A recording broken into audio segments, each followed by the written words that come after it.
So if you're looking to move abroad and live there for more than a certain period of time, in the mid to long term, and you're looking to work there, for example, then it's very likely that you're going to need to apply for something called residency. Now this definitely changes from country to country, so make sure you're doing your own research. But certainly within the European Union, a lot of countries ask for you to apply for this.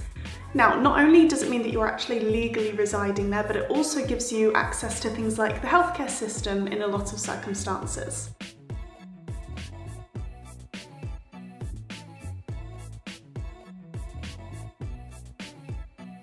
As I said, every country is different, but residency is really just what it says. It means that you are a legal resident there. Now, it is not citizenship. It doesn't mean that you get a new passport. It doesn't mean that you renounce your old citizenship or gain a new one. And it is not a visa. It is not the thing that allows you to come to the country to live for longer in the first place. It's more the bureaucratic process that actually registers you to say you are legally in our country system as a resident. So if you don't know already, my name is Emily. I have this channel where I make videos all about living abroad, traveling, and I've been lucky enough to live in a few countries. So in today's video, I'm going to be drawing on my experience from applying for residency both in Italy and in Belgium, and a little bit from some of my friends and what they've told me about their experiences. Now, if you're watching this and you're thinking, I'm not going to live in an EU country, this might still be relevant. But if you've decided it's not, don't worry, I'm going to be doing a new video soon, which is going to cover a whole range of different experiences. That's going to cover a little bit more into the visa type things and going to countries where you might need sponsorship of a company. But that's not what we're talking about today. Before we go any further, thank you very much to Send My Bag for sponsoring this video and making it possible. Send My Bag is a service which operates all around the world and lets you send your bag literally door to door across different countries, which means that you save on the fees of taking suitcase and luggage with you on the aeroplane, not to mention the stress it saves of having to lug your luggage across public transport and onto the plane.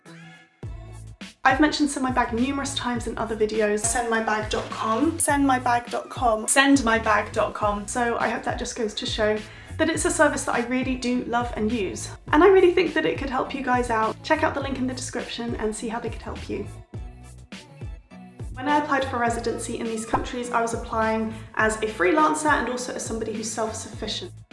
Now, as I said, this process can take a few months in some circumstances, and you are going to need to have a visa or a permission to stay in the country sorted out before you go through this process, if that's something that you need in the host country that you're going to. So how do you apply for this residency thing? Well, you might have heard me talking a bit about the commune.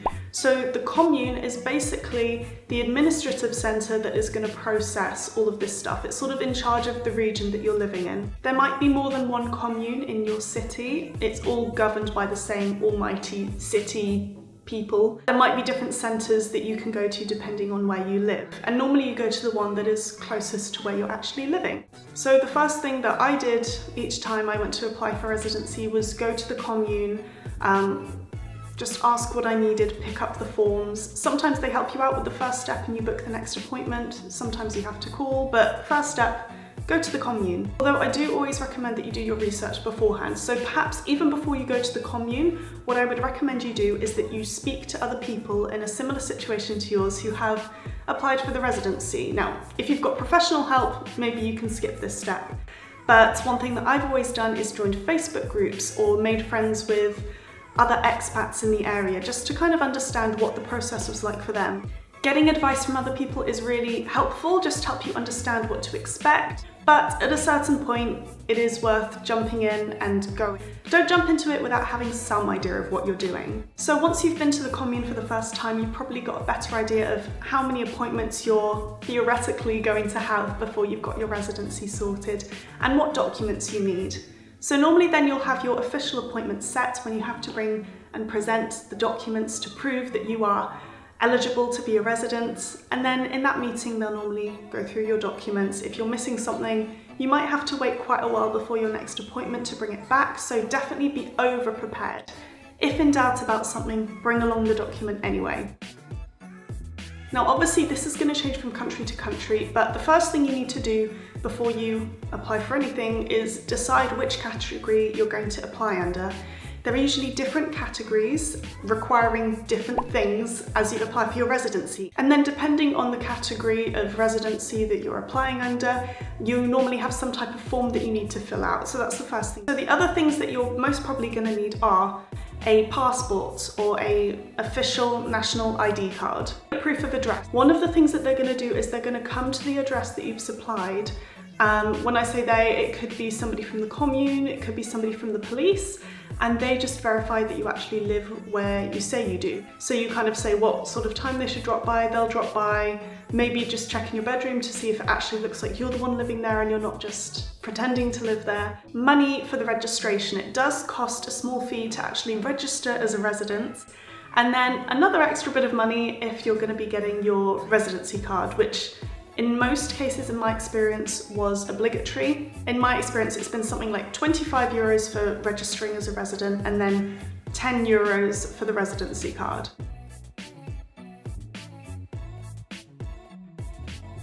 Don't forget to bring passport-sized photos.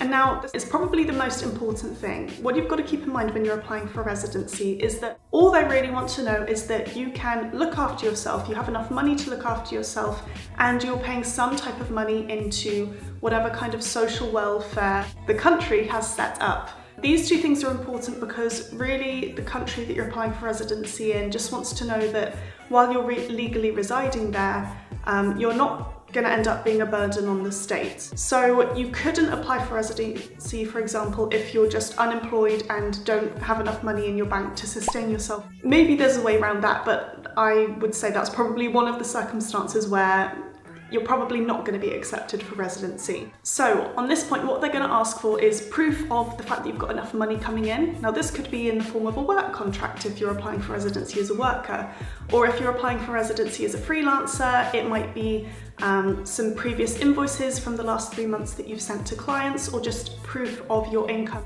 It really depends on what they specifically ask. Or if you're applying as somebody who's self-sufficient, which is what I actually ended up doing in Italy, then you're just going to have to prove that you've got enough money in your bank account. Now, the way that I did this was I had sold my car and had a little bit of money from inheritance. I used that to kind of bridge over the gap because I was in the process of starting out as a freelancer, but I had nothing to prove that I was going to have enough money coming in each month. So I was like, don't worry, you're not going to have to pay me benefits. Look, I can keep myself going for now.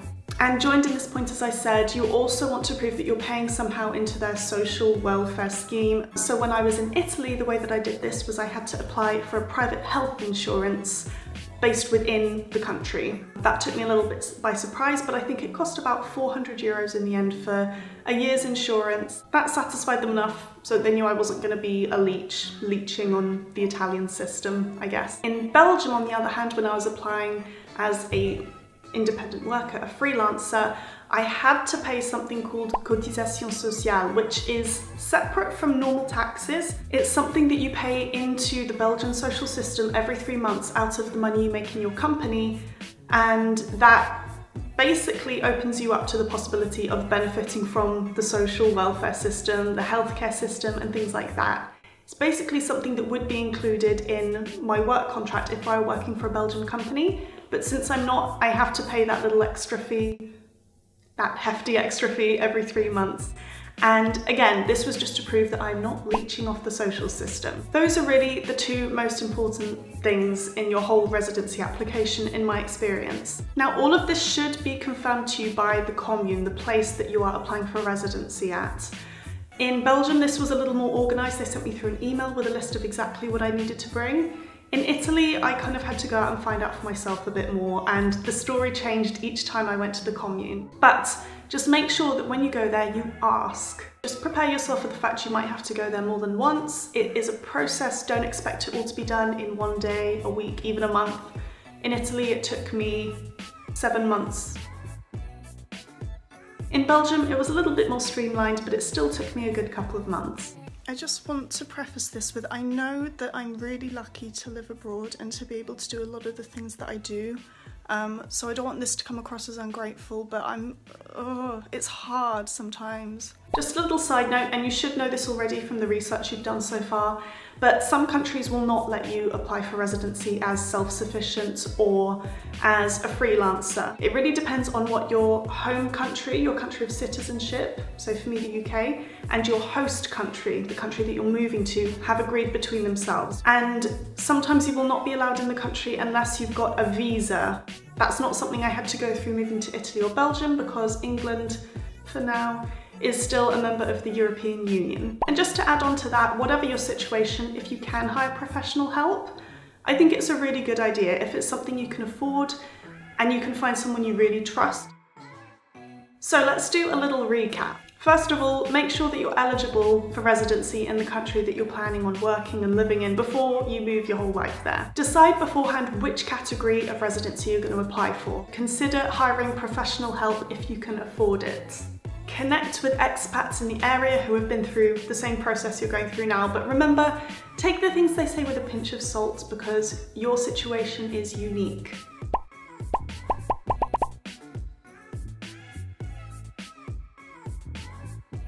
I really hope that those tips were helpful. It's definitely a complicated thing to talk about, and even though I've been through the process twice, it still stresses me out whenever I have to go through it again. I just wish that there was a video like this out there when I was starting to apply for residency. But let me know, were there any tips that I missed out? And don't forget, if you are planning on moving abroad soon or spending a long amount of time in a different country, then check out Send My Bag in the description below. They've definitely helped me out a lot and I'm sure they could help you out too. And a big thank you to my friends who I've been speaking to on the phone to understand better their experiences. If it's your first time here, do feel free to subscribe. I make informational videos about moving abroad as well as just fun ones about my experiences, struggles, traveling, and being an entrepreneur abroad as well. And I will catch you in my next video. Bye.